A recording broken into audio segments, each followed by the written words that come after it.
Figure shows the position time graph of a particle of mass 4 kg. What is a force on a particle for t less than 0, t greater than 4 second, and t greater than 0 less than 4 second. And second one, impulse at t equal to 0 and t equal to 4 second. Okay. So इन्होंने एक graph दिया है, position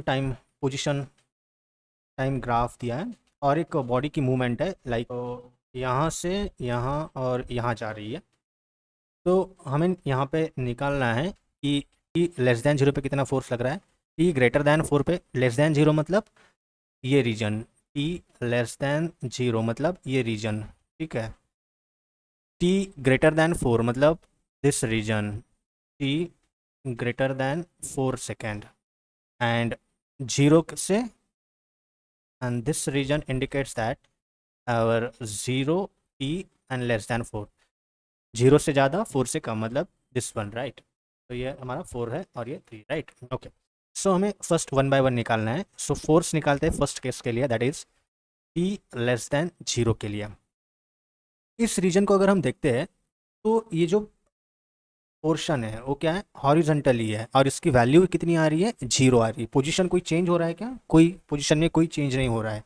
अगर x zero है इसका मतलब we भी zero है, एंड एक्सेलरेशन भी जीरो है, एंड फोर्स भी जीरो है, कोई चेंज नहीं हो रहा है, राइट. तो यहाँ पे फोर्स कितना है, जीरो है. Now second, t first bit, now t greater than 4 second. So इस रीजन के लिए निकालते हैं, that is this one, this region. Okay. तो इस रीजन में क्या होगा, वही है, एक ऑब्जेक्ट जो हमारा मास है वो डिस्प्लेसमेंट 3 मीटर इतना कर चुका है, और उसके बाद कोई चेंज नहीं हो रहा है. अगेन वही सेम, उसके बाद डिस्प्लेसमेंट क्या हो रहा है, एक्स जीरो हो रहा है, कोई चेंज नहीं है, X is equal to that is 3 है, कांस्टेंट है.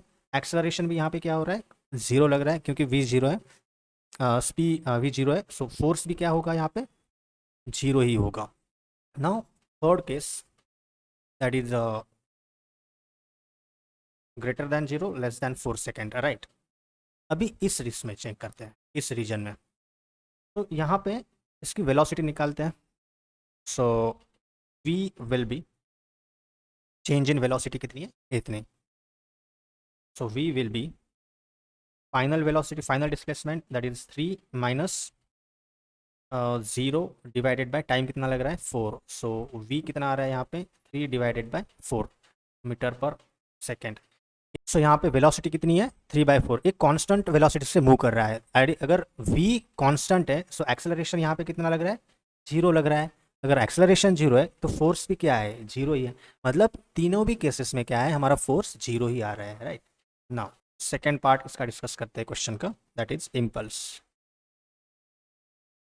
फर्स्ट थिंग कि इम्पल्स होता क्या है. ओके. तो impulse is equal to, that is I equal to change in momentum, right. Impulse is equal to change in momentum.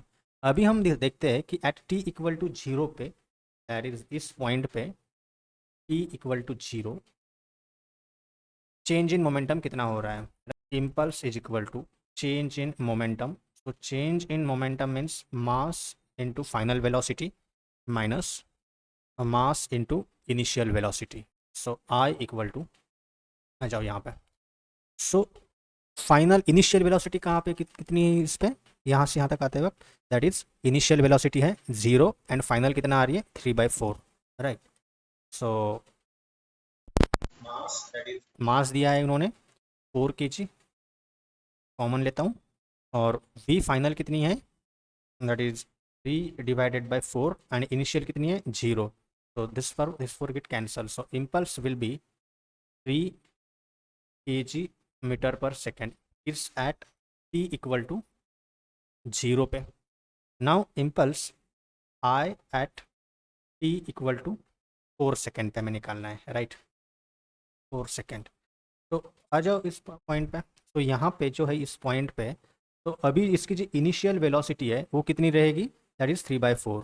Okay. और final कितनी रहेगी, ये जीरो रहेगा क्योंकि इसके बाद ये क्या है, कांस्टेंट हो रहा है. So again impulse I equal to change in momentum. So I will be final momentum minus initial momentum, right. So I will be, final momentum कितना है, यम कॉमन निकालते हैं जैसे एज यूजुअल. वी कितना है, फाइनल जीरो है, minus initial velocity कितनी है, that is 3 divided by 4. So if you simplify this, mass कितना है 4 into -3/4. So impulse I will be -3 kg metre per second. So at t equal to 4 second impulse कितना आ रहा है, -3 kg metre per second. And at t equal to 0 second पे कितना आ रहा है, 3 kg metre per second. Thank you.